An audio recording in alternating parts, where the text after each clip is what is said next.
آنے والے انتخابات کا پہلا غیر سرکاری حتمی نتیجہ سامنے آ گیا۔ یہ نتیجہ آنا ہی تھا سو آ کے رہا۔ جس دن جو این آر او زدہ نئی نسل کے ہتھے چڑھے گا وہ اسے نتیجہ دے کر ہی واپس بھیجیں گے۔ جن لوگوں نے اربوں روپے کی اشتہاری مہم کے ذریعے اشتہاری سزا یافتہ کو مسیحا نمبر 4 بنانے کی کوشش کی، ان کو خاص طور سے یہ نتیجہ مبارک ہو۔ اگر آپ نے منو بھائی کا ڈرامہ سونا چاندی دیکھا ہے تو آپ کو ان کو کن کو کا مطلب خوب پتہ ہے، لیکن اگر آپ نے منو بھائی کا سونا اور چاندی دونوں مس کر دیے ہیں تب بھی فکر کی کوئی بات نہیں ہے۔ آپ ان دنوں سونے کے منہ اور چاندی کے پیٹ والوں کو ہی دیکھ لیں، جن کو لاہور کی لمز یونیورسٹی کے 6 لڑکے لڑکیوں کے اٹھائے ہوئے آدھا درجن سوال سلامتی کے لیے خطرہ محسوس ہو رہے ہیں۔ آپ ان کا چیخنا چنگھاڑنا دیکھیں اور ساتھ ساتھ برادرم حسن نثار کے سرجیکل تبصرے، آپ کو صاف پتہ چل جائے گا کہ اسٹیٹس کو کے انعامی اسکیم کا گفٹ ہیمپر لینے والے ہذیان میں کیوں مبتلا ہیں۔ یہ مافیا بردوش سرکاریں محض بچوں کے معصومانہ سوال سے آزردہ خاطر اور پریشان نہیں ہوئے، بلکہ انہیں ان سوالوں میں 65% نوجوان ووٹرز کی طرف سے اگلے قومی اور صوبائی انتخابات کا غیر سرکاری حتمی نتیجہ نظر آ رہا ہے۔ ویسے داد دینی پڑتی ہے، اس ہذیان کے بدتمیزی والے طوفان میں بھی حسن نثار کی اطمینان کے ساتھ نوجوان نسل کے ڈسپلن کو سراہتے ہوئے دکھائی دیے۔ اب ذرا چلتے ہیں نائی کے ٹھیلے اور درزی کی دکان کی طرف۔ دونوں جگہ استرے، کینچیاں اور کپڑے، ناخن کاٹنے والے تیز دھار آلات موجود ہوتے ہیں، مگر آپ کبھی کسی درزی کو پیٹ کی سرجری میں مصروف یا پھر کسی نائی کو گلے کا آپریشن کرتا ہوا نہیں دیکھیں گے۔ ہزاروں وکیلوں میں سے گنتی کے محض چند وکلاء آئین کی تشریح کر سکتے ہیں جنہیں آئینی ماہر کہا جاتا ہے، مگر ان دنوں آنٹی گوگل نے شعبہ طب اور شعبہ قانون دونوں کے انگنت ماہر پیدا کر چھوڑے ہیں، ایسے ماہرین جن کے لیے متعلقہ شعبے کی تعلیم حاصل کرنا ضروری نہیں رہا۔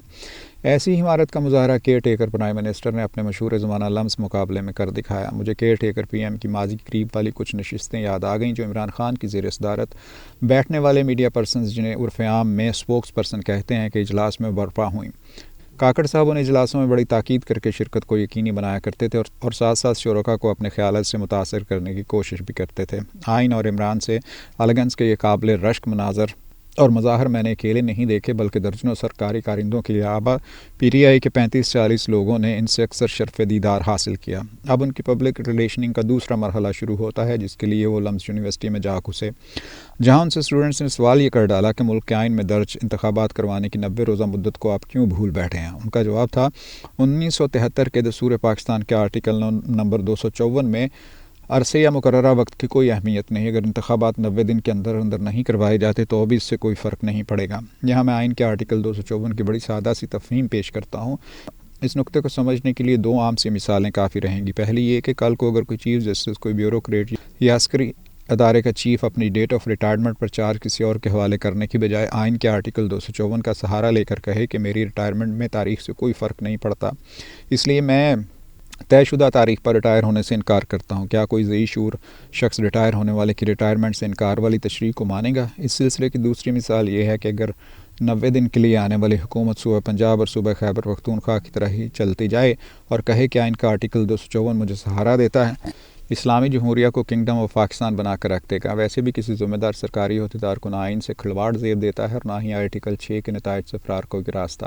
ملک میں اس کی سب سے بڑی مثال ایک جج کو ہٹانے پر سزائے موت دینے والی موجود ہے۔ جسے شک ہو وہ آئین کھول کر دیکھ لے، جس کسی نے آئین توڑا، اسے غیر مؤثر معطل رکھا یا آئین سے انحراف میں معاونت کی، وہ چاہے کوئی جج یا کوئی بھی اور ہو، اس مرحلے پر آرٹیکل 6 کے ذیلی آرٹیکل 1 اور ذیلی آرٹیکل 2 کے ساتھ ساتھ آئین کے آرٹیکل 12 کا ذیلی آرٹیکل 2 دیکھ لینا ضروری ہوگا۔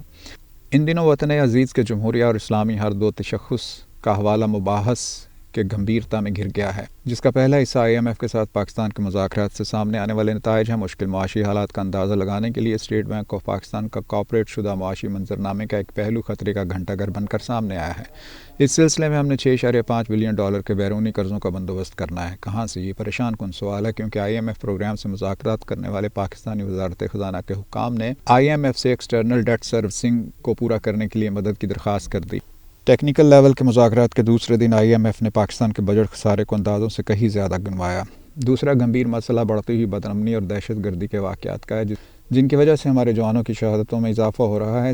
ساتھ ہی افغان مہاجرین کی واپسی کی ہینڈلنگ سے اٹھنے والے سوالات۔ سپریم کورٹ نے الیکشن کمیشن سے لکھوا لیا، عام انتخابات 8 فروری کو ہوں گے۔ اگر الیکشن مائنس عمران ہوا تو کیا بحران ٹلے گا یا پھر دھاندلی کے خلاف نیا ہنگامہ چلے گا؟ پاکستان سے ابھی تک دلچسپی رکھنے والے سارے ادارے اور ممالک کہہ رہے ہیں کہ فری اینڈ فیئر انتخابات کرائیں۔ بوسیدہ پرانے گملے کا ڈھیلا مرجایا ہوا پودا امید کیسے کہلائے گا؟ گزرے 18 ماہ کو پاکستانی ووٹرز نظر انداز کرنے کے لیے تیار نہیں۔ ہزار ہیلا ہو تدبیر ہو قبائے حیات، کہیں کہیں سے تو پھر بھی رفو نہیں ہوتی۔